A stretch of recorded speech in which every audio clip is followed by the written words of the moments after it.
I always like to ask people a little bit about how you got into political life to begin with, and you've been now in the legislature about 11 years. 11 years, Yeah. So maybe you could talk about sort of when you Yeah. came in and... When I was in the Navy, I was a regimental prosecutor of the 10th Marines, but I didn't have a law degree, and I won't go into detail on that, but feeling that the Lord had sort of led me in a certain direction, I applied to Emory Law School and was accepted there.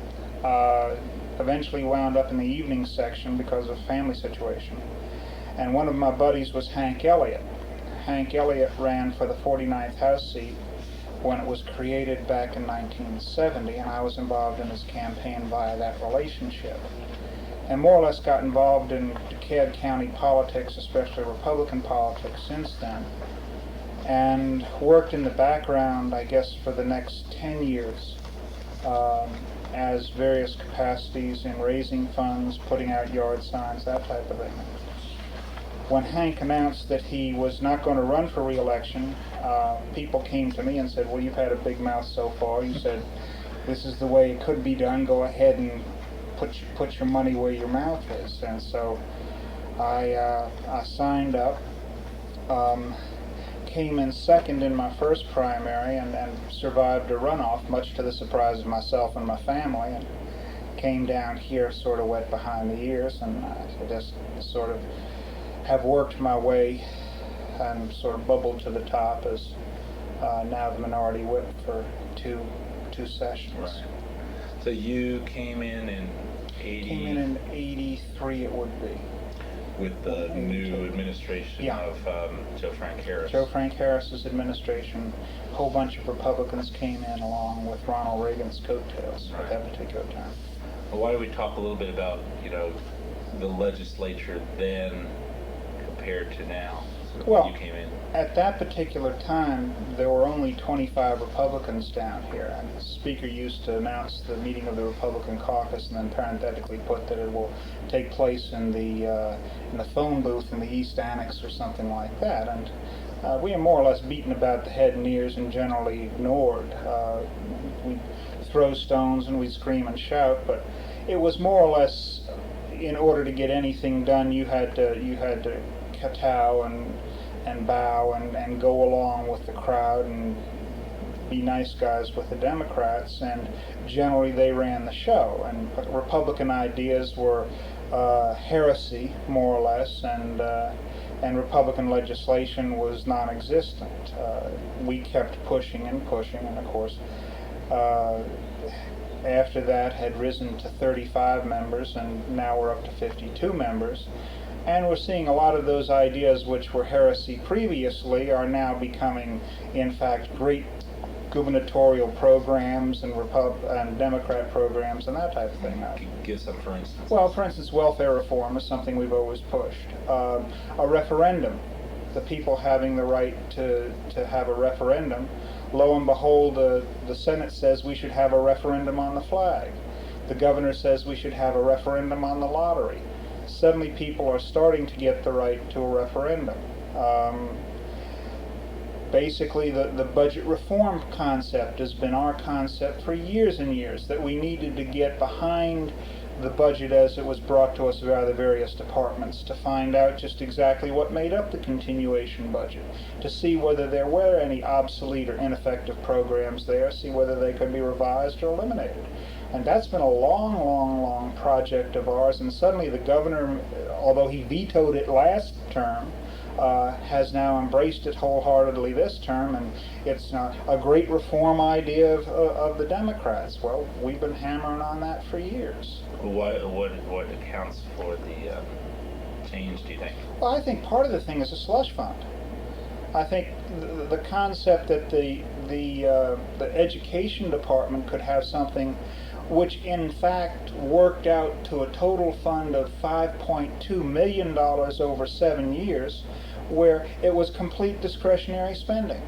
And there were things which the legislature had turned down as a project which it did not want to fund, which were funded through the slush fund. And I think people generally have said, no more of that in secret.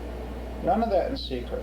We're not going to put up with that. And so this year, as we're going through the budget, if there was a discretionary item in there, it was made quite evident that these are funds which will be spent on a discretionary basis, and you're on notice of that. I think what we need to do is go one step further, I guess, as we have in the amendment to the thing, and that when it is spent on a discretionary basis, a report is made back to the legislature the next year as just exactly what it's been spent on. And how did that additional amendment come about? The reporting. The quote Reform Democrats brought it to the floor. Obviously, they could have not passed that amendment without Republican support. Representative Garland Penholster has been proposing the thing for as long as he's been down here. He was lied to last time around about bringing it to the floor, and finally the governor has embraced it as part of his program, and it came to a head with the Attorney General last year. But the point is that this is no longer the private playground of the Democrats, and no longer the private playground of the rural legislators either. And just that Atlanta's viewed as a cash cow, Savannah's viewed as a cash cow, and that what happens is we get their tax money in and then we spend it the way we want. And when they complain about it, we remind them of the World Congress Center. Of course, what they fail to say is that the World Congress Center has always repaid its bonds, where in their instances it's pure spending. Otherwise, the money goes out and nothing comes back for it. So what we have gotten to, I think, with this current session, and especially with 52 Republicans now, is a more balanced form of government and a more responsive form of government. There's an overview there, and there are the checks and balances which are needed in good government. Okay, let's go to the 52 Republicans, because I know you were very active in the reapportionment process last year. And maybe you could describe that process and sort of the outcome of that process and your evaluation of that process. Well, what we did in the process is we constantly, for once in our lives, we had a plan ahead of time as to where we wanted to go, okay? And I guess we led the aces first. If you remember, on the first day, it was the Republicans who came up with the 3 black congressional districts. It was Republicans who came up and said, this will work. And the Democrats said, well, we don't know about that. We feel that maybe 2 black congressional districts is all we can squeeze out. Well, we know in the end result that a year later that's exactly what they came down with. And if you'll look at the first Republican plan that was proposed and what was finally agreed to, they're virtually identical. So that what we did is more or less set the tone for the for the whole session. So you lead with your aces. We led with our aces. We may have had some technological advantage on them because we had our own computer. I was going to ask about that. That's what I recalled. We had our own computer, and as a result, we could work plans as we're going along. I think what happened, though, is that what we did is we had a black overlay, and we also had a Republican overlay, so that we could plan black districts, which the total plan would be favorable to Republicans. And I really don't think that the Democrats had that. And what they are doing now in Athens is spending enormous amounts of money in order to refine their capacity to computer map. And I think this was a part of that emphasis. This enabled us to do is to go to the Justice Department with a plan that helped blacks and helped Republicans. What in fact happened was that Republicans were able to take advantage of that plan. It doesn't seem like the blacks have been. We had planned for about 50 Republican districts. We came up with 52. There were 41 black districts which had been planned. I think they've come up with 31. So that really the adjustment or the total effect was not as planned. What we were able to do is, in a year when people were upset with the incumbents, take advantage of that. Early on, I had primary opposition for the first time in 10 years. It was somebody who had been in the area since what? For the last 50 years, was a triple letterer in sports at Tucker High School, all Mr. Everything, had thousands of friends, and I had to work my butt off in order to get reelected in the primary. Right. And there was an enormous dissatisfaction with incumbents, and I think we were able to take advantage of that. Yeah, gotcha. When the reapportionment committees were meeting in last session and so forth, and then there were various subgroups within those committees, did the GOP representatives meet together with some of the Black Caucus representatives, or with Tyrone Brooks, Cynthia McKinney? So well, it was basically Cynthia McKinney and the 5 that we worked with. Yeah, well, there were 5 basic black persons who were the motivation, I guess, behind it. We were working also with the ACLU at the same time. And it was sort of a strange bedfellows type situation. Kathy Wild, and that type of situation. And in fact, when they needed a map, we prepared the map on our computer. Which system were you using? The Tiger system, or which? Partially the Tiger system, and also some input from RNC.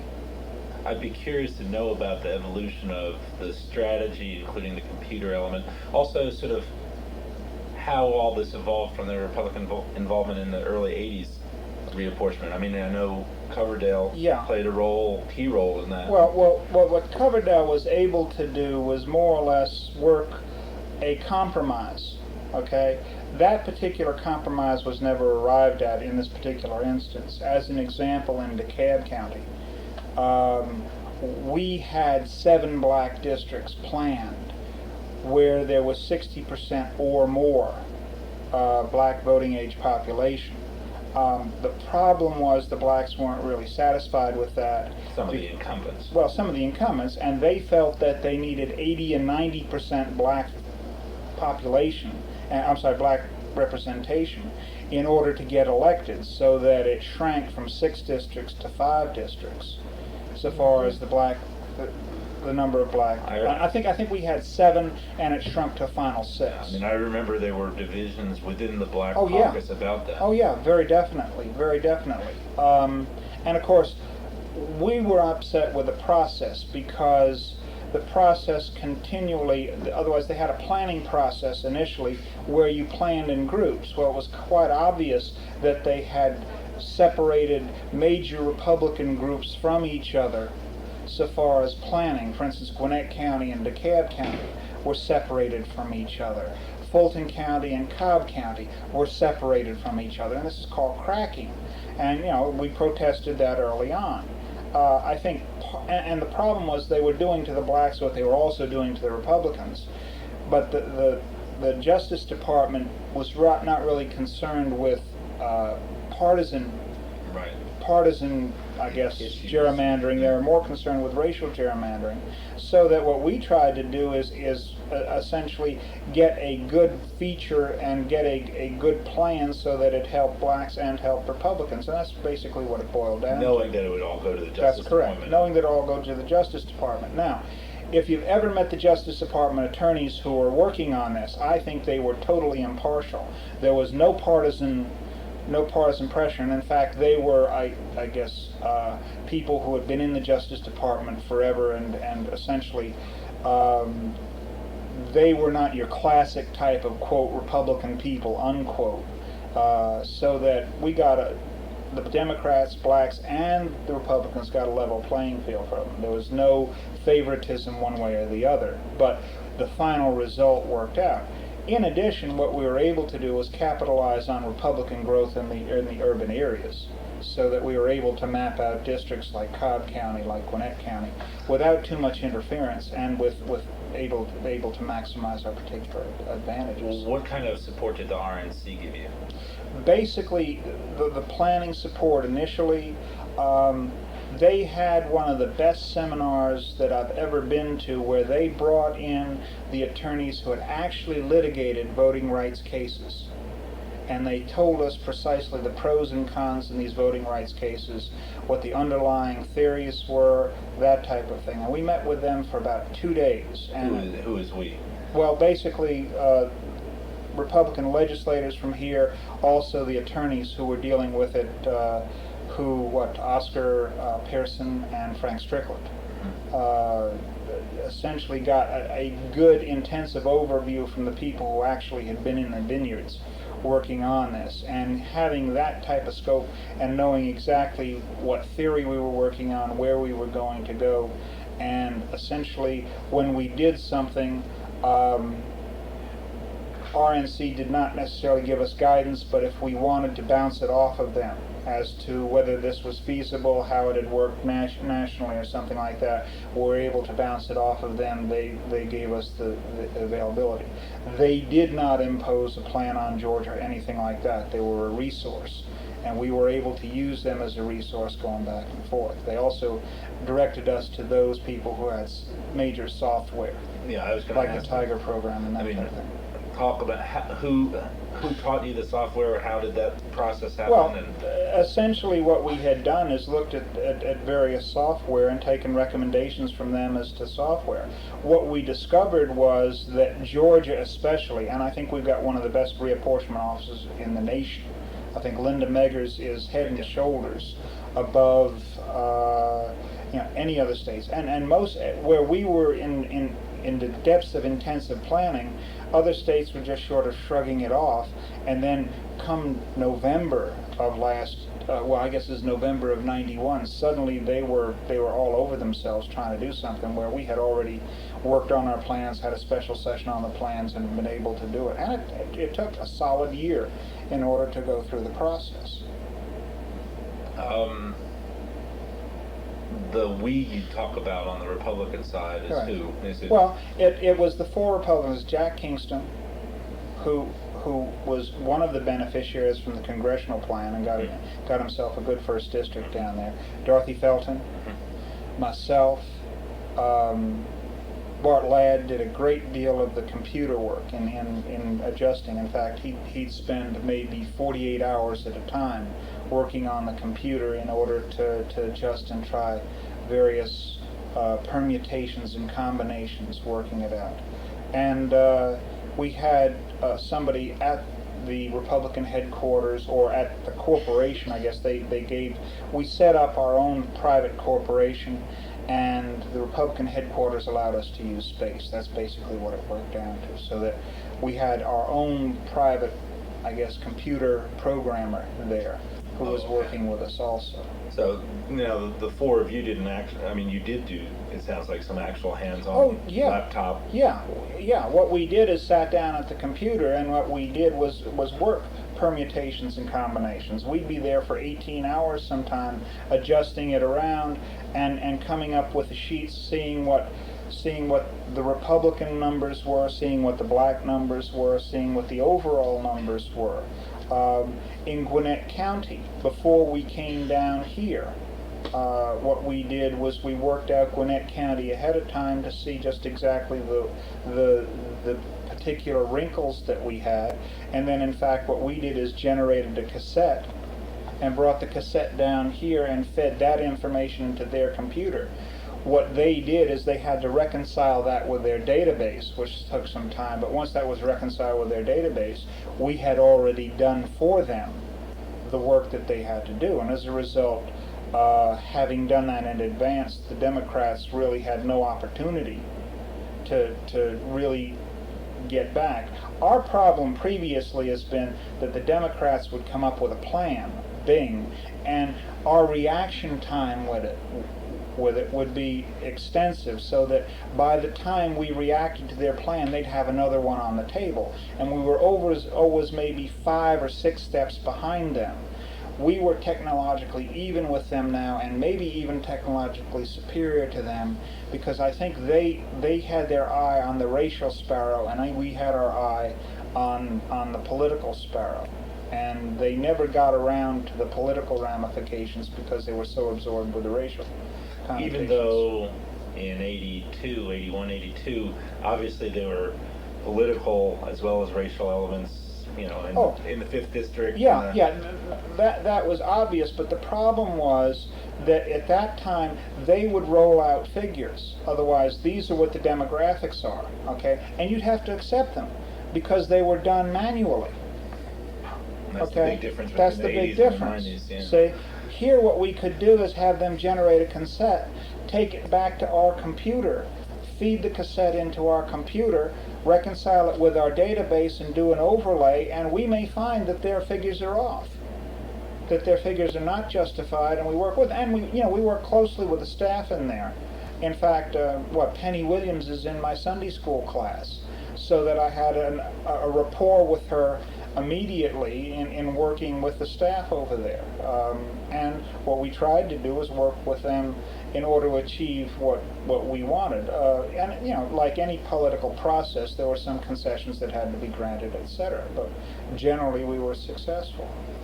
Why do you think the Republicans were more sort of technologically able than the Democrats in this affair? Well, I don't think the Democrat Party really was focused on this that much. And I don't think they had the assistance on a national basis that we had on a national basis. The technology may be available to them, but they didn't have the resources. And one of the problems with the Democrat Party, especially at that particular time, was that it was like a patchwork quilt, and that it had to address so many interest groups which were involved in it that it could not identify one clear focus or one clear direction that it wanted to move in. And so that what they had to do was rely on the state to provide its features rather than working on a clear focused approach on the other side. I think also what they had to do is contend with the black issue and appease the black issue where we weren't necessarily that much involved in that particular feature. Where they had to appease current Right. black Democratic legislators from DeKalb County. Right. Right, and what they encountered was they could have had more black representatives, but there was a great deal of insecurity from the existing black incumbents on being given a district, because they've had an awful time trying to get their people out and vote, despite what they've done. So that, for instance, Frank Redding had a 15% turnout in his district, where I have a 73 to 74% turnout in my district. And of course, those numbers become overwhelming at times, and I don't know what the cure for is that, and I really think they may have shot themselves in the foot by cutting out straight party voting. Meaning? This session. Otherwise, this session, on the final day, the Democrats are evidently convinced that it would hurt Republicans if they eliminated straight party voting. So you've got to go down and you've got to vote for the candidate now. Well, in most instances, Republicans run as individual candidates, and people vote for them as individual candidates. And you'll see this in North Georgia, where you'll have a completely Democrat county and you'll have a Republican representative. Obviously, he wasn't elected by straight party voting. I think in the black community previously, it's been straight party voting. It's push the D, push the D, push the D. What they're going to have to do now is, vote for 2, 6, 9, and 10, and work it that way. And there may be some minor Democrat candidates which will not get a vote and which will become vulnerable, essentially because it'll be a especially low vote on their particular turnout, and with an aggressive opponent they may get knocked off. It's just like a primary. Not too many people vote in a primary and you're especially vulnerable. What is it? I got something like 2,700 votes in the primary and 10,000 votes in the general election. So you're especially vulnerable in a primary situation, and this may reduce it to it, because most people may just go in and they'll punch the president and they'll punch maybe United States Senator and United States Congressman, and the rest of them are going to be left to fight it out there, whereas previously if they punched the big D, those people would at least get a vote. What was the position of the Republican caucus on that bill and any other kind of election? Well, there were a couple things that we were after. The first thing we were after was House Bill 298, which was investigation of election fraud. Right, and then that's the one that Bowers was involved with. And that's the one that Bowers was involved in. We've been especially savaged in two specific races. One was up in White County, where, and I think my numbers are right on this, they had sent out 200 absentee ballots to people who were not registered to vote. Okay? Our candidate lost by 100 votes. When we took it to the DA up there, he said, well, our problem is that we don't know if those people to whom we sent out the ballots actually voted the ballots, so there's no way to tell because it was a secret ballot, right. So that we're not going to pursue it. Well, we said, well, why don't you go out and interview the voters and see? And he says, well, we don't have time for that. So that they held that the Democrat had won. Okay. We had another instance, I guess it was in probably, it wasn't Dahlonega, I'm trying to think. Dawsonville, where they admitted that they had not followed the procedures, the normal procedures. Otherwise, when you count absentee ballots, two people have to be there to count them. Okay, so that they check each other. They admitted that only one person had counted the absentee ballots. This is, Gretchen, House Bill 298 was a bill to enable the state attorney general to prosecute cases of local election fraud. In addition to the local DA, so you can go either there or there. And you know, the other thing was in South Georgia, in the Coverdale runoff, we discovered that a newspaper down there had printed the absentee ballots for the Fowler-Coverdale runoff, and the ballots were pre-marked for Fowler. Okay, and having jumped on that, we were able to insist that in counting those ballots, they actually had to be physically marked for Fowler rather than have it pre-printed for Fowler. But that's the type of stuff that we were up against throughout the campaign. And I think, in fact, that's the reason Fowler didn't concede on the night of the election, because he was waiting for the absentee ballots to come in, and they never did come in because we had some overview. We had a precinct in South Fulton County where, between 7 o'clock in the morning and 5 o'clock at night, there had been only 200 voters. Between 5 o'clock in the evening and 7 o'clock in the evening, an additional 2,000 people voted. Okay? Because we had ballot security there for the runoff, only 208 people voted. And it's that type of stuff. And we were getting home cooked. Otherwise, we were getting cooked, and I guess it was for, maybe God was with us, I'm not sure. But Denmark Groover opposed that change, opposed the Attorney General being a part of it.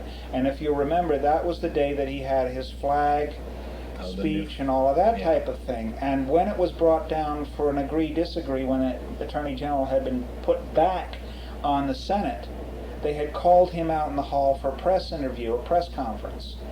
And while he was out in the hall with the press conference, they brought it up for an agree-disagree. The House agreed with the Senate amendment, and boom, it was gone. Now, I don't know whether the governor's going to veto it. If he does, that's going to be another nail in his political coffin. But, you know, that was one thing that is extremely important to us, because we've been beaten over the head and ears in rural areas on voter fraud. So you think if Groover had been on the House floor? I think very possibly he could have stalled it, or it just would have been put off on a shelf someplace. Now, who was the sponsor of that bill? Bob Holmes, who is with your organization. Right, because I remember that it was again a sort of an alliance of Republican black legislatures and the so-called Reform Democrats. Yeah. And in fact, I think there are glimpses of this happening all along. Last year with reapportionment, what we did is, in fact, we sat down at dinner with some of the black leaders and sort of just compared notes as to see where we could agree. We were successful, if you remember, at 2:30 in the morning in defeating the first congressional plan. And the Democrats didn't know whether to go blind or what. They were running around because this had never happened to them before. And we were able, the Republicans and the blacks, even though there were only 35 Republicans at that juncture, have been able to get together and on that amendment basically vote down the particular plan that they had. And at that time, what we actually got people out of bed and carried them down here for the vote. In some cases, Democrats couldn't get their people back to vote. This is last session. This is in the special session on reapportionment. Reapportionment. But I think that indicated to us that on certain issues, yes, we can get together. One of the problems that is existing right now is that there's no clear black leadership. So that when you talk to one person in the black leadership, you're never sure whether your particular message is communicated to the rest of them or is just kept with one particular person. So it's kind of difficult to put together a coalition now. And you know, the speaker did essentially take certain blacks and put them on committees. He gave Georgiana her children and youth committee, created a brand new committee for her gave Grace Davis a position on the policy committee, that type of thing. So there's certain people who have been benefited, but there are others who I guess expected a committee chairmanship or something like that and sort of been left dangling out there. So it's my impression that there's a large degree of dissatisfaction. What, I mean, of course, at the outset of this session, there was speculation about these types of alliances. In what areas, outside of the areas of election reform and reapportionment, you know, maybe you could assess that relationship in other areas outside of the areas. I think one of the problems that we have is that we really haven't done anything to take anybody off of welfare rolls. Okay, we've done everything to more or less slap them on the wrist if they have used welfare, etc., or perceived to have used welfare. But we haven't done anything in order to fund Peach. We haven't done anything to create jobs for people who go through Peach to be with. We haven't done anything, and the two exemptions from Peach are child care and transportation. Right. We haven't done anything to try to have employers fund partial child care, or provide supplements for that.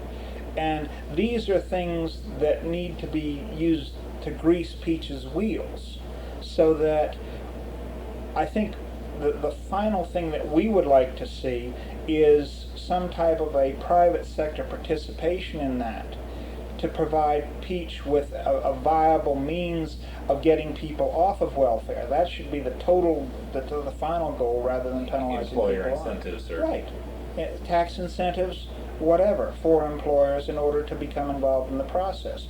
We've got the Joint Training Partnership Act right now.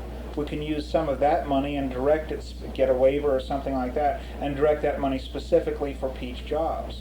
When you look at other states with their workfare, menial jobs, that type of thing, we are light years ahead of them with our particular program. And you know, there's a waiting list for Peach that's just massive, and it indicates that people don't really want to be on welfare, that they want a bootstrap plan which they can help themselves out of. So that I think it can work if we concentrate on it. But these are the types of things that we can work with blacks on: voting platform, welfare platform, situations where delinquent dads are not paying child support, those type of programs, civil liberties programs, and you know, they laugh at us and say, well, you were never, you know, you didn't really become concerned about our civil liberties before. And we constantly remind them that Lincoln was the one who originally started the process. But there's an education process. Yeah, I was interested in, you mentioned the Alliance of Strange Bedfellows, you know, with some members of the Black Caucus, Yeah. with the ACLU, the regional ACLU, Right. and the Republicans dealing with reapportionment. Right. Maybe you could talk about how that strange Alliance of Strange Bedfellows. In that instance, we realized that in some instances we had the same program. Otherwise, that in some areas Republicans could benefit from a strong black program in that type of area. And so that while we were being crucified by the same plan that they were being crucified by, we could go in a two-pronged attack to the Justice Department, and we could whereas they came through with their objections, we could back up their objections with technological data, supplements, and also areas. And essentially what we did is we had spotted early on times where we could, quote, perfect the record as Republicans, where we could make an objection, put the objection on the record, where we could make an objection to a plan, put the objection on the record as Republicans in the process, and so that we were constantly perfecting the record as we went along. And I worked went over all of the tapes of the testimony. It took me about 5 weeks to do it, and documented in the tape testimony so that they could go to a certain tape on a certain day at a certain revolution and hear just exactly what the testimony was. And some of it was blatantly discriminatory. Just we don't like blacks, period. The they is the Justice Department. Yeah. Right. And of course, Justice Department had all these tapes up there so that we were able to do essentially what you do on a record on appeal. You cite the particular page in the testimony that it works. In this instance, we were able to give them the tape and the date and the revolution on the tape where they could hear it, so that it became more, I guess, enlarged for them. And coming to the end of the session, it got kind of critical, and finally they accepted the plan. What role did the Republicans play in the sort of divisions within the Black Caucus about representation? Well, that's the legislative. Yeah, the problem is, I think we dealt more. The problem was that we had some frustration with some of the incumbent blacks, because at one side they were complaining about being packed, and on the other side they were saying we want to be packed. See, and we said you got to make your mind up. Either fish or cut bait.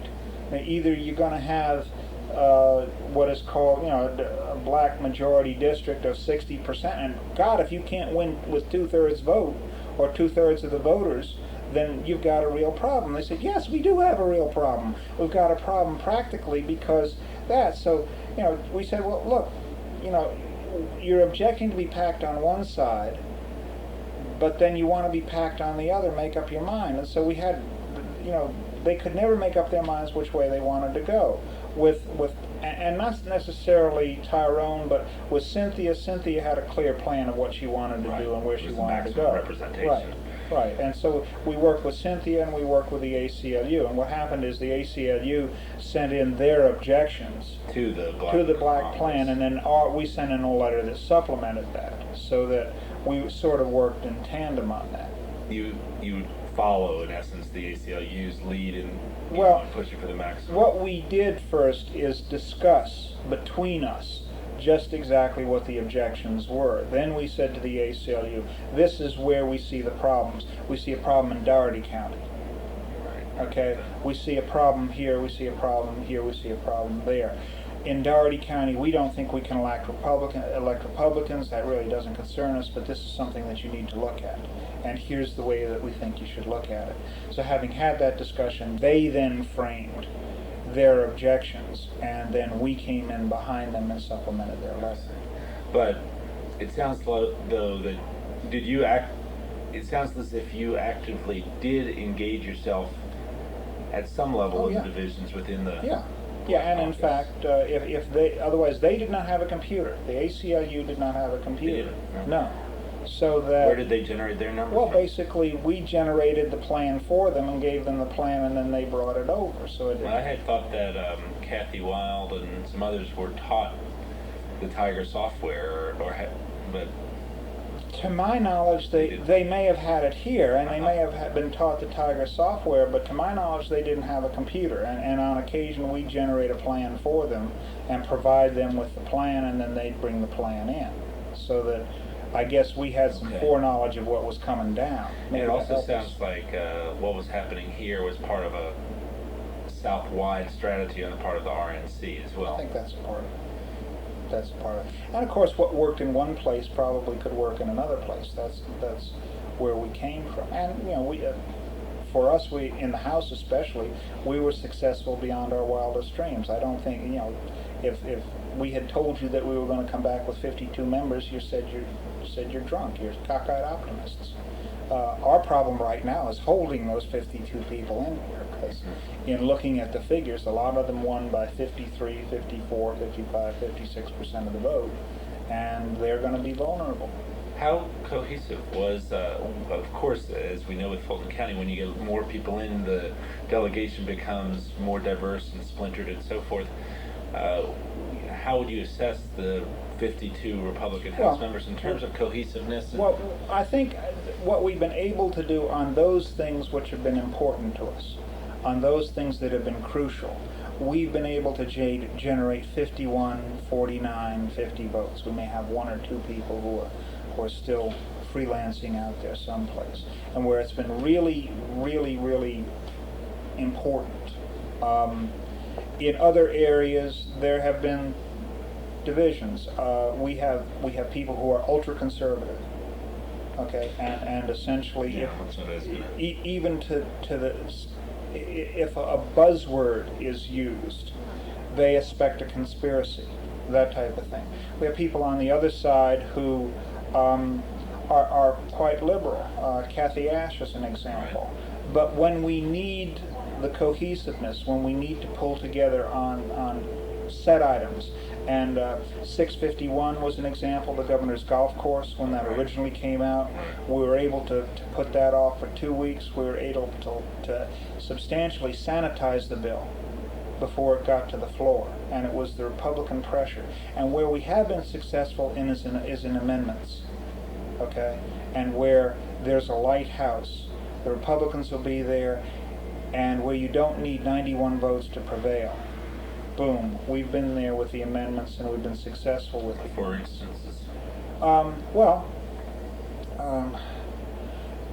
I guess the first time around was we had a little bit of dissatisfaction with increasing the mileage reimbursement. We went to the Democrats and said, you don't have any fiscal note on this as to how much it cost. And they said, well, don't worry about that. What they're going to do is make other adjustments in the departmental budget so that it's not going to increase the budget at all. Well, we said we're not really satisfied with that, because when they come back next year, are they going to increase their budget in order to balance out? Just like all of those people who were put on furlough a year ago are back on the payroll now. It's this type of stuff. And we said what we want to see is actually how much the state of Georgia reimburses its employees for mileage. And they said, we can't tell you. We can't tell you. And I said, well, most companies, they have vouchered expense accounts, and they have a line item so that they know via their computer. They can punch a button in their computer and bing, what they reimburse their employees, the dollar amount. Don't you have that? No, we don't have that. Well, we said, we don't have any reason to vote for this. And we were able to, on an amendment first time around, kill the thing, and then finally they did bring it back and were able to pass it. But it's that type of irresponsibility.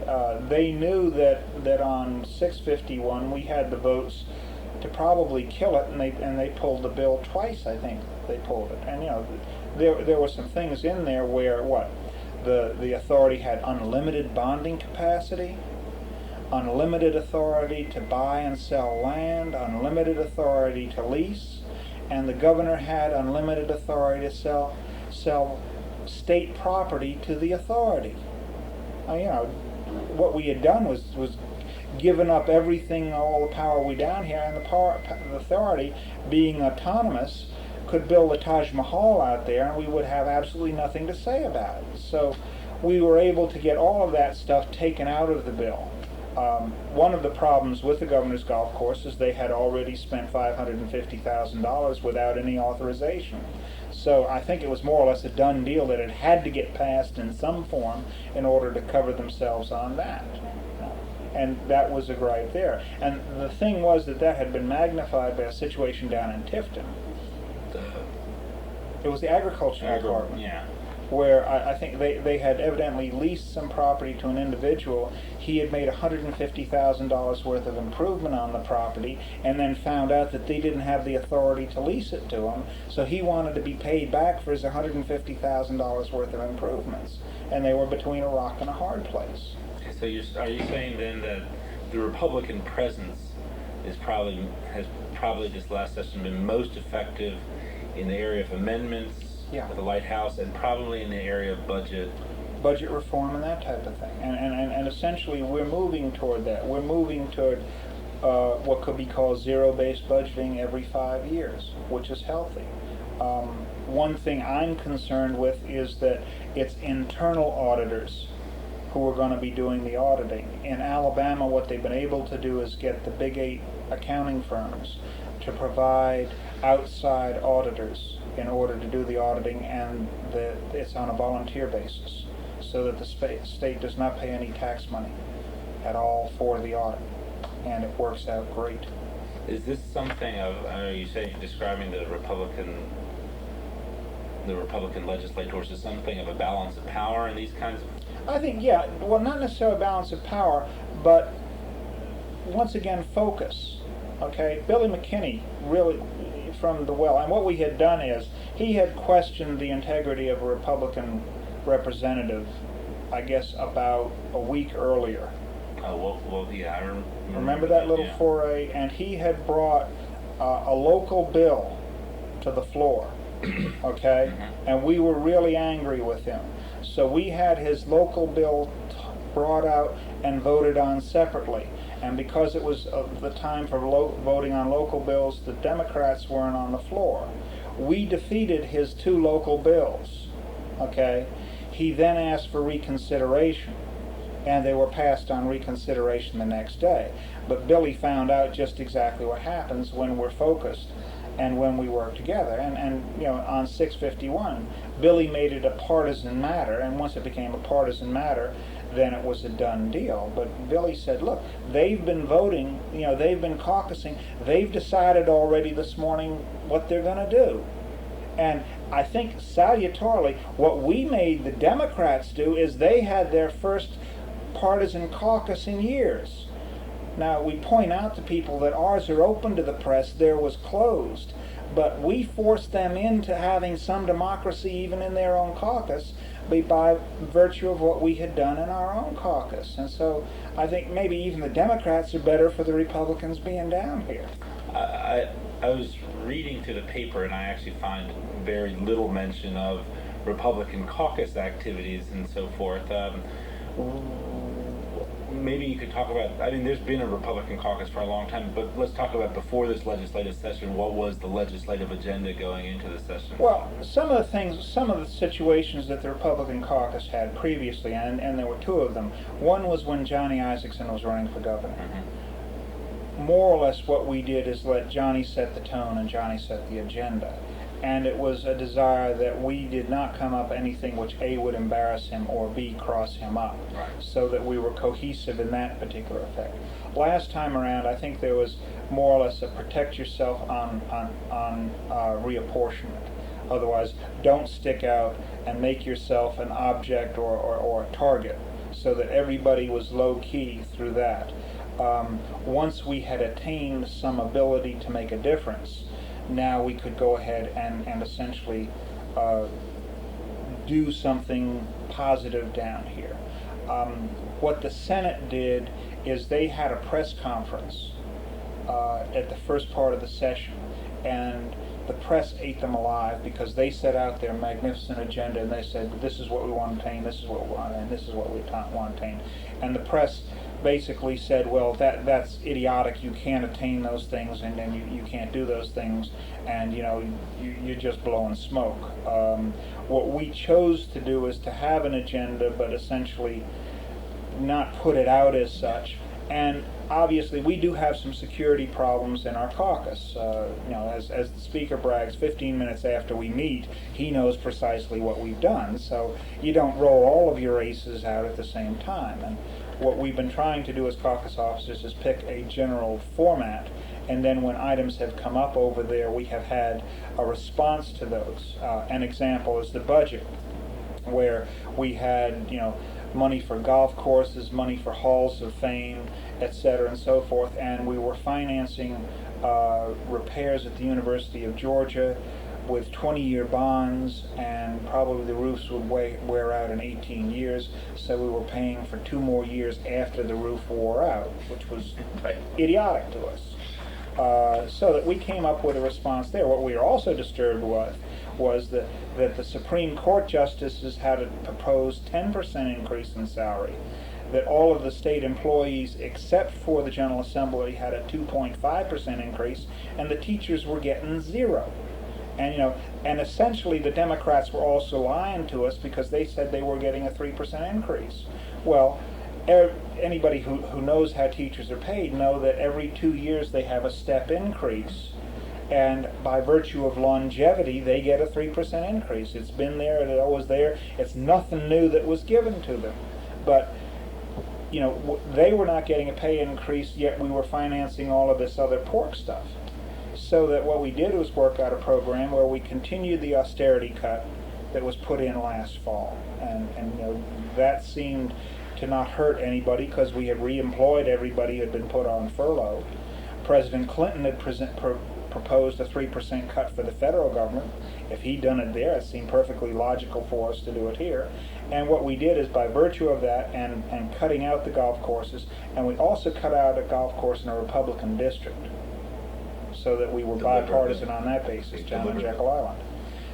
And also deferring the funding for the Halls of Fame, we were able to come up with a 2.5% increase for the teachers, and we're also fund those repair projects with cash. This is a logical process to go through, and we proposed it so that we had a response to the budget on the floor which was logical.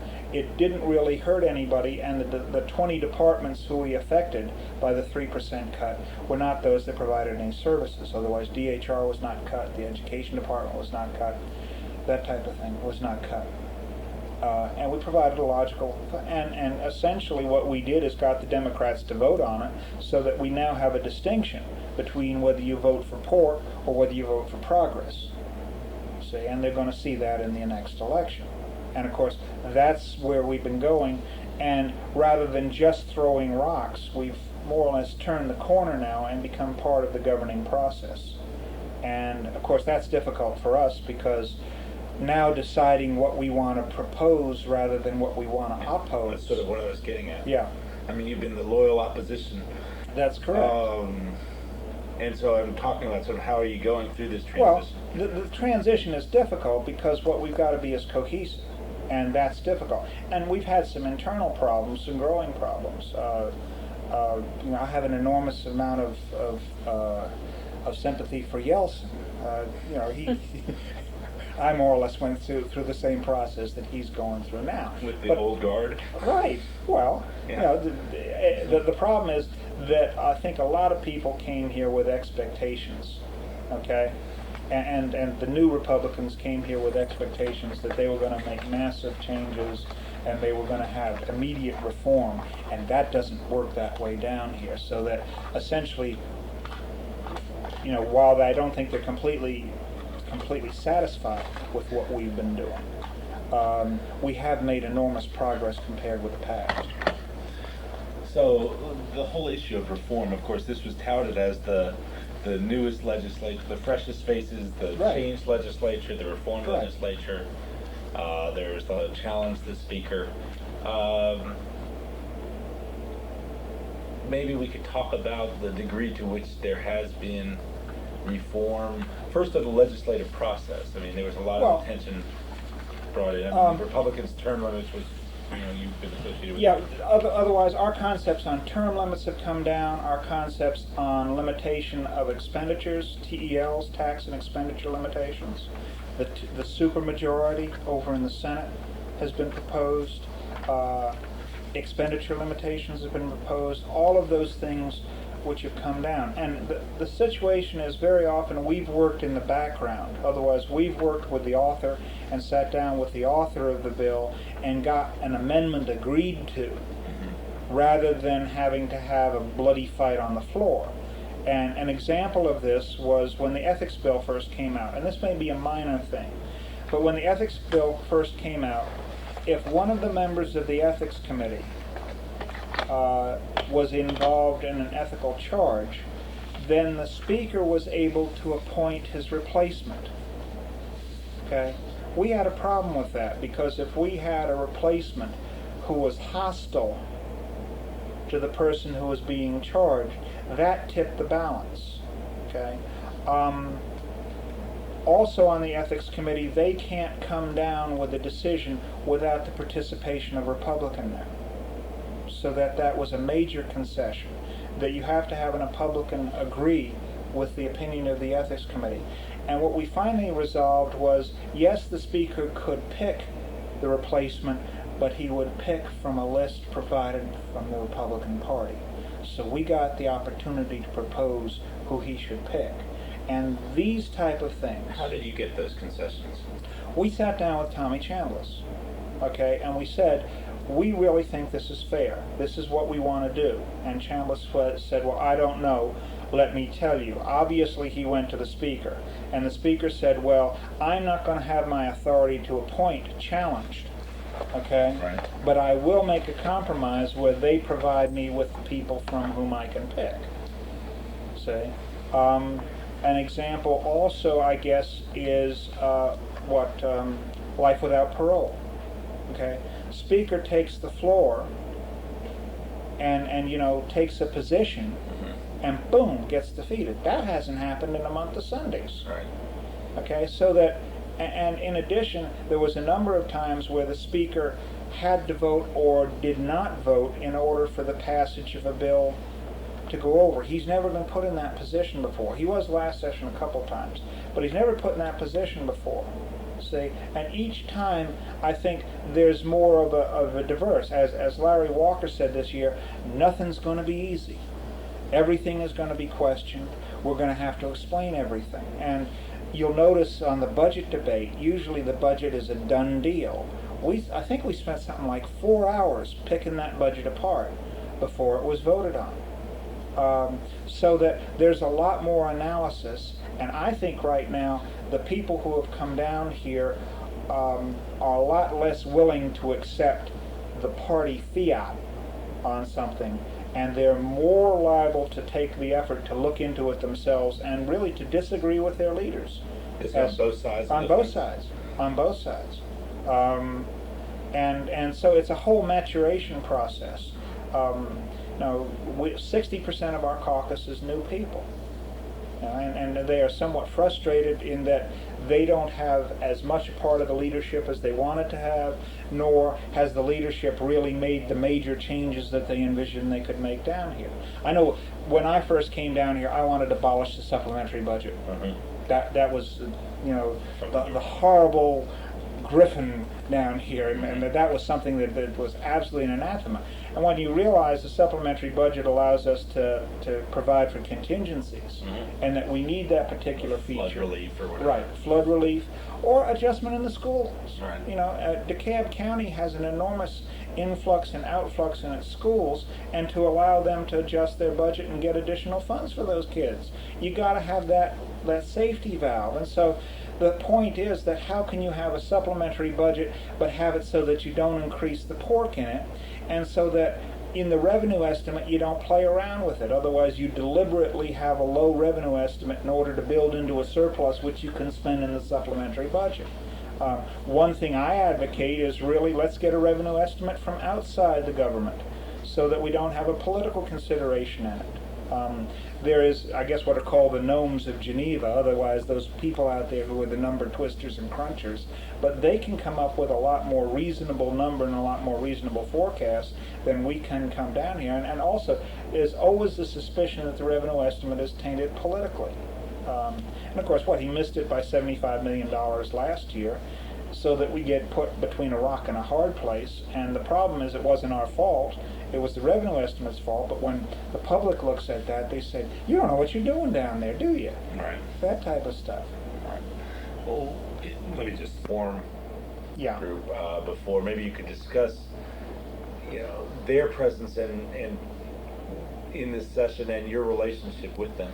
Well, early on, they came to us and said, will you make a commitment to oppose the Speaker? Okay? And yes, we did have talks with them. What we wanted to find out from them is truly whether they had, I guess, the commitment from their people or not. The speaker basically said that he had 120 people who were supporting him. They said that they had 90 people who were supporting them. That's 210 people. Somebody's got to be lying someplace. Speaker doesn't usually miss on the numbers, something like that. Somebody's got to be lying someplace. So that what we said is, well, let us wait until the Democrat caucus is held to see just exactly what the outcome in November. Yeah. In November, and we are not going to make a commitment one way or the other until you can show us what type of cards you can lay on the table. Well, obviously they didn't have the horses, and either a lot of people were lying to them, and of course when we take a poll, we know there's a 5 to 10% lie factor anyway, so that even with that, people. And maybe they were counting the uncommitteds as being in their part, where we know better than that. But the thing is that some of our people have a little bit of a problem with them because they regard them as being, quote, liberal, unquote. DuBose Porter, Keeper, some of those people. Poston maybe. Although Poston is closer to moderate Republicans than I think a lot of the others. But there is some, I guess, mistrust on that. And I think occasionally what we can do on some reform things like ethics, some reform things like the slush fund, that type of thing, we can give them support. But we are not, essentially, we don't have that many things that we can agree on, and of course their agenda is somewhat, I guess we pull the same thing, but they said, we achieved 80% of our agenda, and we said, well, what is your agenda? And they said, well, we can't tell you. And at least we didn't do that. The thing is that also what has happened, it is my understanding, is that there may be a conservative Democrat caucus too, so that your Democrat caucus may be split into 3 factions now, which may help us. The Reform, the Conservative, and I guess what you could call the regular Democrats or something like that.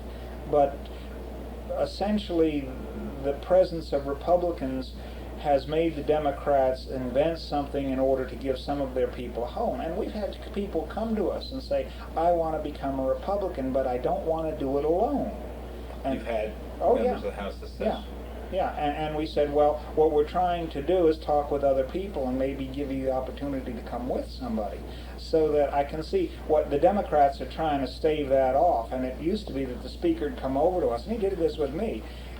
He put his arm around me and said, you're a bright, smart guy down here. You can go far. There are enormous opportunities for you. But gee golly whiz, it'd really be nice for you to be a Democrat.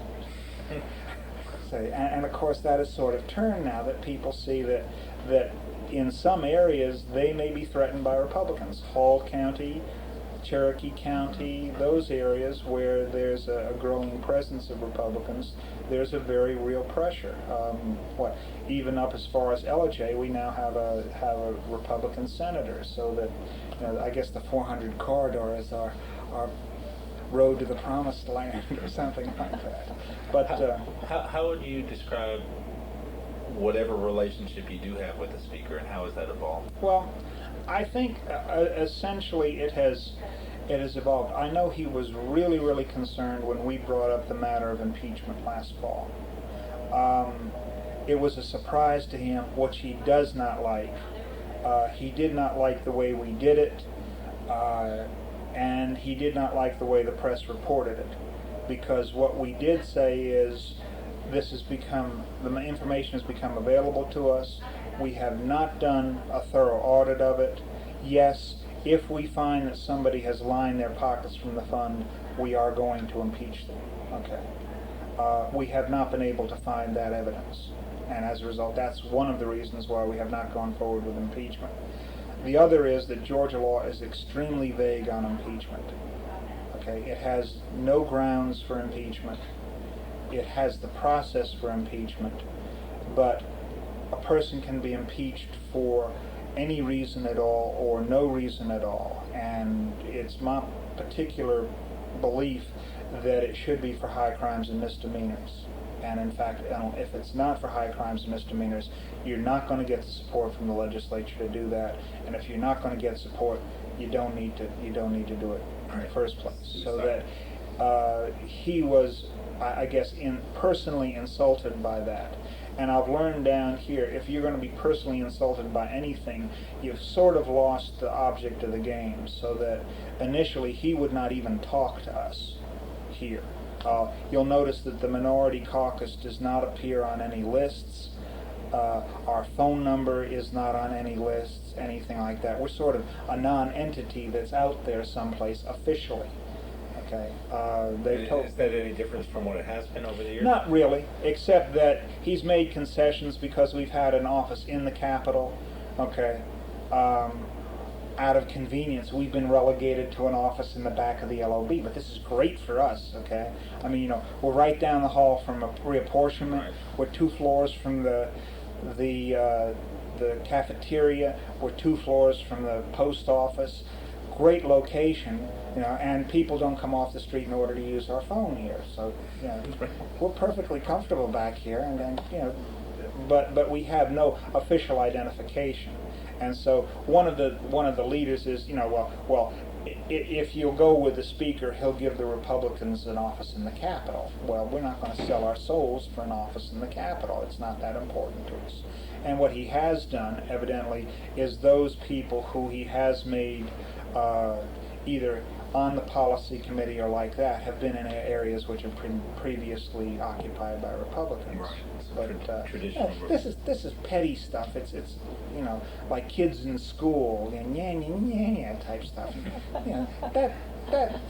If you get bogged down in that, you've lost the total objective of why we're down here. And I think on that basis, what we're trying to put that is behind us. And gradually, I think he's gained some measure of respect. We've always had respect for him, and we wanted to sort of get smart with him. If you remember, Larry Walker was comparing him to Caesar earlier in the year, and then he got up and said nobody will push him over. And we were most tempted to remind them that Caesar was killed by his friends, not his enemies. But we figured that would just lead to another personal problem. But when personalities come into it, I mean, I could and it's my understanding that he has clippings on his desk from personal things that have been done, and he will neither forgive nor forget. Well, we may forgive, but we don't forget, or whatever. But this stuff, so that if you lose sight of that and get involved in that, you really have lost sight of the whole process down here. How about relationships between the Republicans and the governor's office? How have they evolved? I think they're better. We have been concerned about some of the stuff that he's pulled. We were concerned last year when he vetoed the budget reform. We felt that he had taken a step in the wrong direction. We felt that he embarrassed us this year by bringing up the flag when he called specifically to the Republicans as the party. Right. Talk about that. Right. Well, the problem is that in his campaign with Johnny Isaacson, the matter of the flag was brought up, and he said it was not an issue. Who? Zell. Right. Okay? Then he does a 180, which I guess you could expect. He does a 180 and brings up the flag. Now what he does is he doesn't tell the public that the flag which he is proposing is also a Confederate battle flag. Okay? That it was proposed in 1873 in defiance of the federal government's ban on any Confederate symbols. So they slipped one in on him. Okay? And in fact, if you look at my picture up there, right, it is in fact the battle flag that was used at the Battle of Chickamauga. So what he's doing is trying to put one over on the public by saying, let's go back to the old flag. Well, the old flag is a Confederate battle flag. Okay? On the other side, and this is, politically correct thought, if we're going to let a certain sector determine what a symbol means, then perhaps we should abolish all symbols that are offensive. And if you're starting to abolish things that are offensive, I'm in jeopardy, because I've been offensive sometimes. So the whole thing was, unneeded. And really, I think the analysis was correct that he was trying to have his liberal seal of approval for the people in Washington to prove that he was not a redneck, that essentially he could be just as liberal as the northern liberal establishment, and that in fact, if he does not run for governor, he may have a place in the Clinton administration come 2 years from now. But so you think that's what was driving it? I think that's a part of what was driving it. Let me ask, others have speculated that the welfare reform was linked with the flag. The problem is, obviously there are probably more white people on welfare than there are black people, but that sent a mixed signal, because at one time he's got his arm around the black people saying, I want to take away the symbol that's offensive to you, and on the other side to him he's saying, basically I want to restrict your rights to public assistance. And what they came down with, and I don't know whether he's going to sign it or not, but what they came down with was substantially more punitive than what was proposed in either his original proposal or the compromise that the Speaker brought forward. About the cap. Well, as of 1994, if you're on 24 months cumulative lifetime... Lifetime. Right, cumulative lifetime, okay?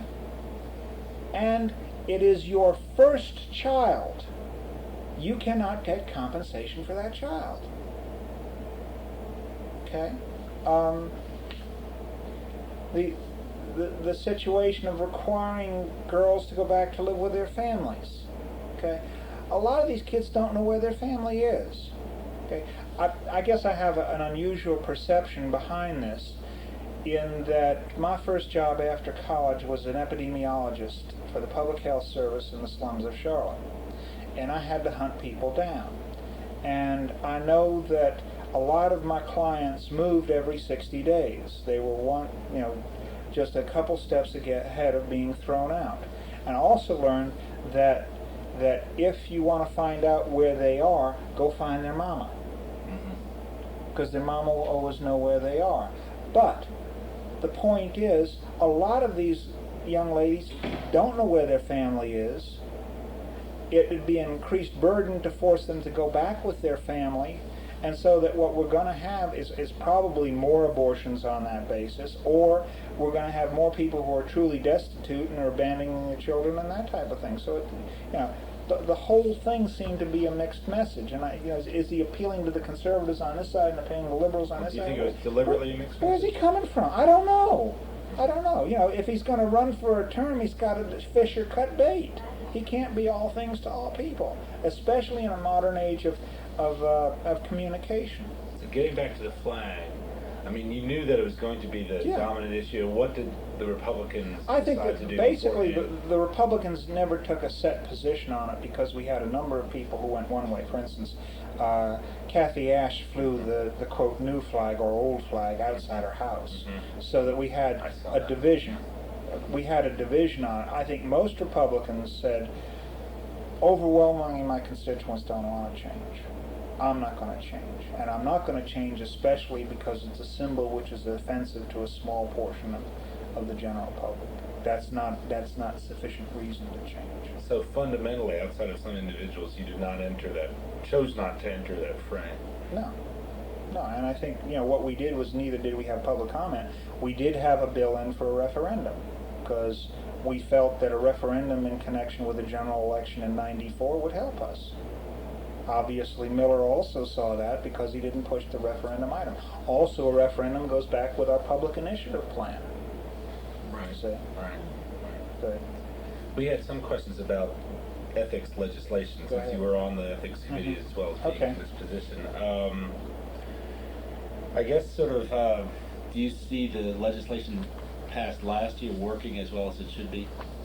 In some instances, Or yes. well, maybe you could describe it. Where is it working, and where is there room for improvement? Well, the thing is that what can occur now is that rather than PACs giving large amounts of money, participants in PACs can give individually. There's no requirement that a person put down what their employment is or what their profession is, so that you could have 50 employees from the same company give $1,000 apiece, and there are ways around the PAC legislation. okay? The general public doesn't understand it. There was an editorial the other day which the guy said, we need to do this, this, and this, and we're already doing this, this, and this. I think one of the good things was that you can't use it for your own personal use after you get out. That's been decided by the federal government. I think that, you know, it has to be used for political purposes. That's what the people have given it for. One of the concerns I have, and I guess this is a concern, that they want to abolish PACs, but so long as the labor unions have their rights to give and what we call gray money, otherwise volunteers. And this, in Newt's primary, this was something which was really a factor, that massive numbers of people had been brought in for phone banks. They made 30,000 phone calls. Okay, none of this was reported as a campaign contribution. It was an in-kind contribution, but none of it was reported as a campaign contribution, yet it had actual real value to the constituent and to the candidate. And in fact, one of our incumbents got defeated because his opponent had the same last name as Newt's opponent. Okay, Steve Clark and Herman Clark. And that was why he got... That was one of the reasons why people couldn't decide which Clark it was they should vote for, but they knew that they should vote for Clark, so they voted for both of them. Okay. So I mean, that's pretty hard to monitor, though, isn't it? I mean, It is. It is. One of the problems we have is that there is no standard of ethics. Okay. What is an ethical violation? Okay. And we had started to work on some of that. What we may do as a caucus is have our own internal caucus standards of ethics. That this is an ethical violation, this is not, to allow some clear standards. But it's almost like a star chamber now. And essentially somebody can bring an allegation, and it's what they say is equity is the length of the chancellor's foot. Well, it's the same thing. The violation of the ethics rule is the length of the feet on the ethics committee, and they decide on, I guess, on a gut reaction as to whether that's ethical or that's not ethical. What did the committee have to decide on this year? They didn't have anything brought before it this year. Okay, there may have been some things that, but I think basically they were worked out in advance. How about you know, the legislation concerning lobbyists?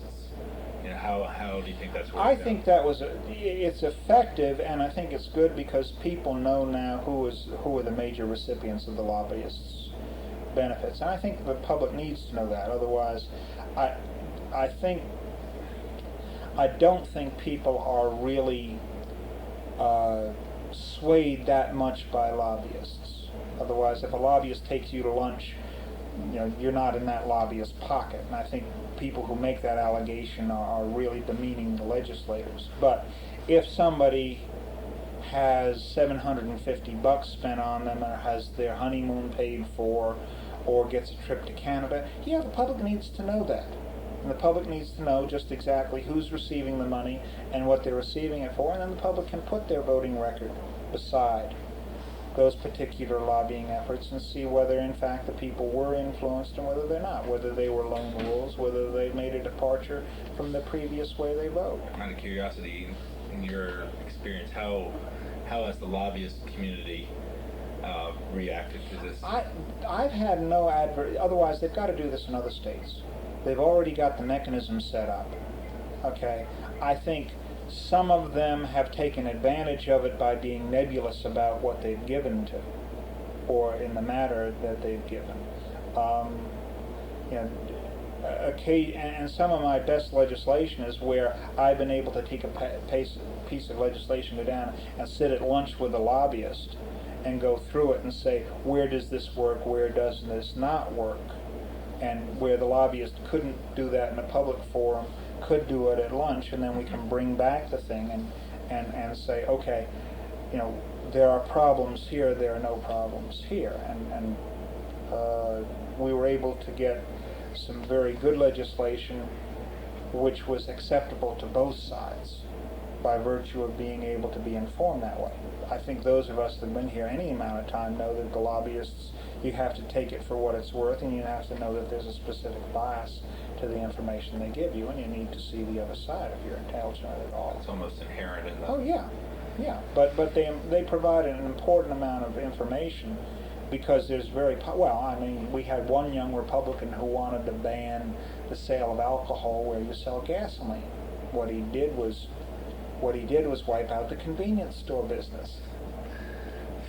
Of what you're doing down here, and the lobbyists can bring that to you. Right. So this is an example of someone who's on a mission and... That's right. Now, on the other side, we could inform the lobbyists of where we were coming from, and they could take that back to the industry and say, look, this is the reason why they're making that law, and this is the reason why we need to support them. An example is the ATM machines and the safety features on the ATM machines, that this was something which was necessary. It was something that the industry had to do. It had become a public factor, people being robbed at ATM machines, and that it was something that a comment and a feature had to be made. And on that basis, the industry, in that instance, I guess what you could call a backflow, went back to their people and told them, don't oppose this, this is good legislation.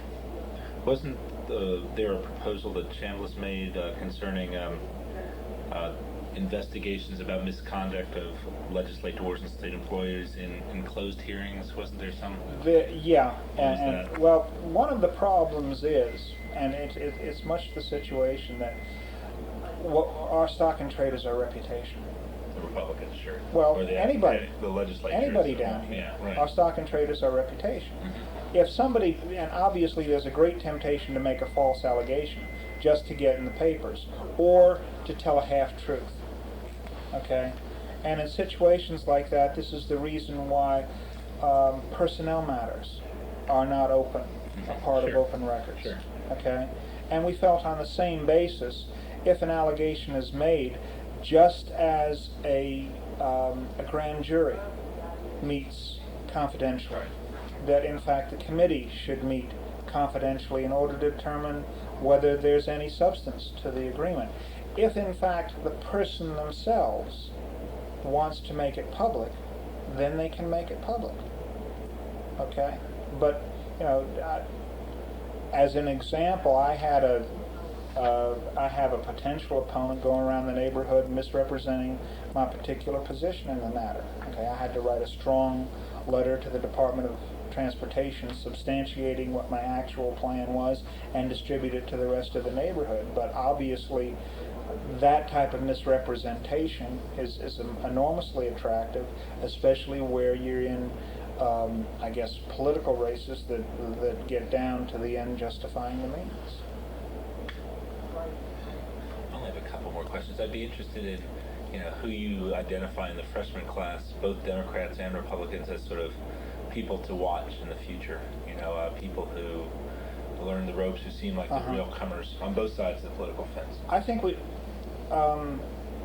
well, in our side, I think a gentleman named John Dickinson from Gwinnett County seems to have an enormous amount of depth and seems to be able to get the desire to move forward with some type of touchstone consensus. Let me get that book. I may have one. Here's one. Here we go. I think Kathy Ash, while not necessarily a freshman, is a lady that is going a long way because she can communicate both with the more liberal elements and the conservative elements and still maintain some balance. And her constituent work is excellent. On the Democrat side, let's see. Yeah, Mac. I'll find it here just a minute. Okay. When you get old, it's I'm not going to be that old. Mac Crawford From? Pike County. Okay. Mac offers the Republicans, I guess, an ability to communicate with the agricultural community. He's been a farmer, has something like a 2,000-acre farm, has run a feed mill, has run a gin, knows the agricultural industry like the back of his hand, is now an attorney so that he knows the legal ramifications, and is somebody who can relate to the Agricultural Committee, has done an enormous amount of work with the Agricultural Committee, and is a good spokesman for the Agricultural Committee, and affords us that Republican communicator that we need with the Agricultural Committee. Just a second here. Jeff Lewis. From White, Georgia, Bartow County. Jeff votes his conscience, and very often he'll depart from straight line Democrat voting in order to vote for something which he believes is right. I think that type of integrity is something that's going to be rewarded down here, and people are having a great deal of respect for him because he's going along those lines. Let me see if there are any other. Maybe what is it? The gentleman from Bibb County. The thing is, Eric Johnson, well, on the Republican side, Eric Johnson from Chatham County is a young man who has a darn good head on his shoulders. Okay. And I think will make a difference. Kathy Cox from Bainbridge on the Democrat side is very respected. Good lady attorney, good solid head on her shoulders, and comes from what we regard as a conservative perspective. Representative from Bibb, Reichert, I think it is. Okay. Yeah, Bob Reichert. In some instances, I guess he falls into the trap down here that he assumes that people know what he's talking. I did this initially. Assume people knew what I was talking about. And, I'm not giving enough foundation on where I was going. People look at me like, what is he saying? Is he babbling over there or what?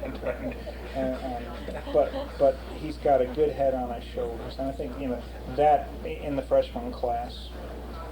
Mike Evans is also another person. Evans led the push for the 24-hour notice on the rules calendar. That's right. Which was one of the changes. Which is one of the changes which we've been working on. And I guess the computerization. Computerization is something that Kathy Ash has been working for. And was there one other thing too? Term limits, but committee structure. Were there any changes in that?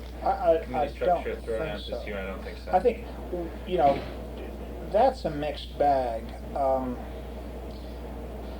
The question is that may be a bargaining point for coalition in the future, and to have a coalition to elect somebody speaker, and then have a commitment from that speaker how he's going to appoint the committees. I don't think, although what we are ready for is that the caucus itself appoint the committees as they do in Washington. Although that may be a feature for the future. It'll still be the speaker. I think it'll still be vested in the speaker, and I don't think we'll ever go to the situation where the committee chairman will be elected by the committee itself. The problem in Georgia is that we've only had this system now for 25 years. So we're fairly new to the system, and really in some instances working the bugs out of it. But this year Republicans have gotten a lot better reception from the committees, a lot better work on the committees. As an example, David Lucas has made me a subcommittee chairman for personal care homes, and I'd say 2 terms ago Speaker would have his head for that. So that there are a lot of changes that have been made. What the Republicans want to do, and the problem is now we have 52.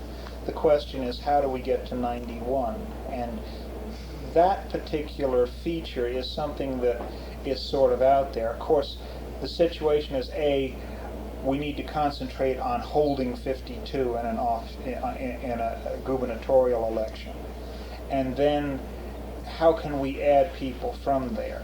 Otherwise, who's vulnerable out there as Democrats, or what Democrats want to become Republicans? Okay, I can see probably us going to 60 within the next 2 to 4 years, depending upon whether we have a Republican governor or not, and that's a distinct possibility coming around. If we have a Republican governor, then I think things are going to be a lot easier for us down here. And I think, in that feature, we may be able to add 10 or 15 more. I was wondering about that in terms of the Coverdale election, which, again, might be interpreted as much as a victory for the state Republican Party as for Coverdale personally. And I was wondering, what do you think the impact of the Coverdale election might be, which I think may be different than the Mattingly election in 80? Well, I think one thing, Republicans have always felt that they were a minority that were doing the impossible dream. I drove Coverdale home from a meeting at the airport one time when his wife was out. He would have had to call her down to pick him up, so he said, "Will you give me a lift?" And when we had talked about it roughly 4 years ago, he said, "Do you think I can run for senator? Do you think it's an impossible job? Do you think I'm just whistling in the wind?" And I said, "You never know until you try." And of course, other people talk with him that way. And Coverdale, when he came out, they said, "Oh, Coverdale's a liberal. He's not anti-abortion. The Republicans will never get behind him." And I think one thing that it has done is given the Republican Party confidence that they can do it, and they know where their strength can lie, and they know if they do their homework that it's a possibility. The Democrats have, with Miller and with Clinton, are going to have two real millstones around their neck. And there's going to be an enormous effort among Democrats in the state to divorce themselves from the national party, and I don't think they're going to be able to do it. I mean, here Clinton has been in office, 3 months, and his approval ratio is below 50 already. And of course people are saying he lied to us, and of course Republicans are saying, "Yeah, we told you he lied to you." And when this early in the game have you seen jokes about the president, bumper stickers saying, "Impeach President Clinton and her husband Bill," and just absolutely negative ratio. And the people, So you have a 1996 presidential race, you have a 1994 governor's race, you have the Speaker Murphy stepping down at some point. Upon his own terms, and I think that's what it boils down to. Right. So those are three things in the next few years. Yeah, and the point is, when these happen, have, an accelerant on our success down here. I think, really, with the Democrats also splitting up, what we may be able to do is do some negotiating with the conservative Democrats. That's an alliance which was never thought about. Obviously, they're feeling the heat, because when we go into rural counties, we say compare. Compare what their platform is with our platform. Democrat Party has left you. Democrat Party does not believe in family. Democrat Party does not believe in flag. Democrat Party does not believe in bing, bing, bing. Look at Clinton up there. He's destroying everything that we've stood for. The Republicans are there to restore that. The Republicans are your last bulwark between that and complete anarchy, complete takeover by the federal government. Of course, boom, that type of thing. Well, the conservative Democrats have to do something to fend that off, and they've got to also divorce themselves from the federal government. Legislatively, in addition to getting to 91, where do you see, the internal issues for the caucus, and as well as sort of, a larger legislative agenda? I think one of the things is the budget, okay? That we now become the fiscal watchdogs, and essentially, as we start into this procedure, we are the people who identify obsolete programs. We are the people who identify non-functional programs. And we put the heat on so far as financial reliability. We keep the heat on so far as privatization is concerned. Okay? An example, DOAS has a courier service for which they have automobiles and employees and benefits and all of that type of thing. we probably could have UPS do the same thing and save $100,000 to $150,000 a year. Now that's just a minor thing, but if you start thinking that way, then you start to work down the road. The governor has a program where he's buying up large areas of land in Georgia, taking them off the rural tax rolls. The state, yeah. Okay?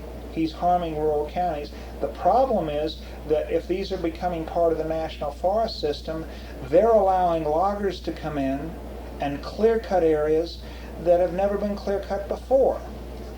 One of my favorite hunting areas was up at the Burton Wildlife area. And I had a particular area which was fairly secluded, which I knew deer frequented. So I took my kids up there. My son needed to find some wildflowers, and we figured that's the best place to go. Took them up there, and I said, I want to show you where I go hunting deer. It's just a couple miles off the road. So we walked in, and boom, the area it looked like a bomb had hit the darn thing. But it was in a quote, wildlife management area in a park. And, suddenly I became the environmentalist and said, this is wrong. They shouldn't be doing that. And so, that type of thing where the government accrues more and more assets, and why don't we pay people or rent the property from people rather than pay for it, and give them an incentive to keep it in its natural state and to allow people to hunt on it. Substantially less investment.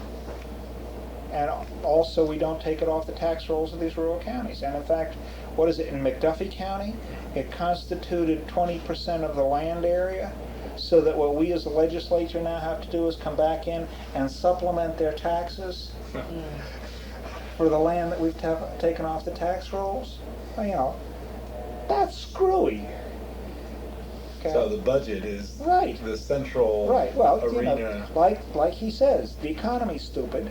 Well, it's the budget. $9 billion. While it may seem, infinitesimal, there's a lot of stuff out there and I guess I've gone on and tonight. I guess the best example is our example of British artillery. Okay, the British artillery have 6 men who man a piece. Okay. One of those men have you heard this story? No, I didn't think so. One of those men stands at attention beside the right wheel when the piece goes off. That's his sole job. That's his sole job. So the British artillery went back and they said, why is this guy there? Why is he there? What is his job description? Why do we have him standing at attention there? And they went back into the early 30s and discovered that when they identified the individual people there, he was there to hold the horses so they didn't bolt when the cannon went off. Okay? Well, the British artillery has not used horses since the Second World War, but they kept the person. Okay? Well, our mission is to find the persons that are standing at the right wheel of the field piece when it goes off, and either direct them to more productive areas of government or remove them from the particular area. Yeah. We're coming